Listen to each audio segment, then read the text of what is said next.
أن الله لن يترك النار تسلط على إبراهيم، فكان يترقب أن الله يأمره أن يمطر على النار حتى تنطفئ فلا يتأذى خليل الله، فأصغى سمعه ينتظر الأمر من الله أن يؤذن له بأن ينزل القطر والمطر على النار حتى تطفأ.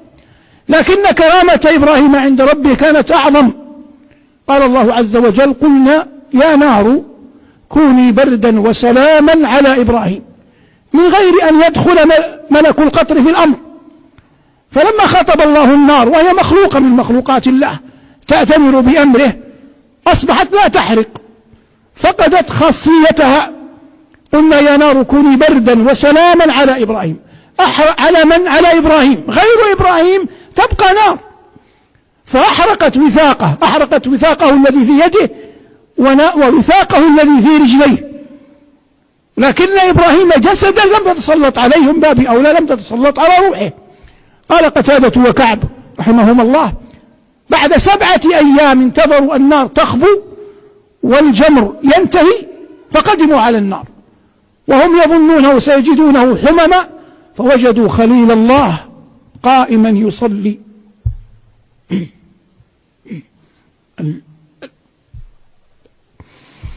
الإنسان إذا انفرد بنفسه يصنع أحب شيء إلى قلبه.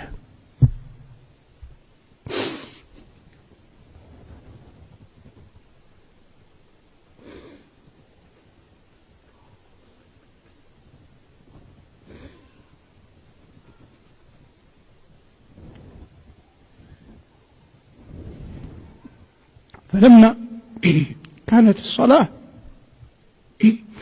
أحب شيء إلى خليل الله فيها يذكر ربه، صلى في تلك البقعة.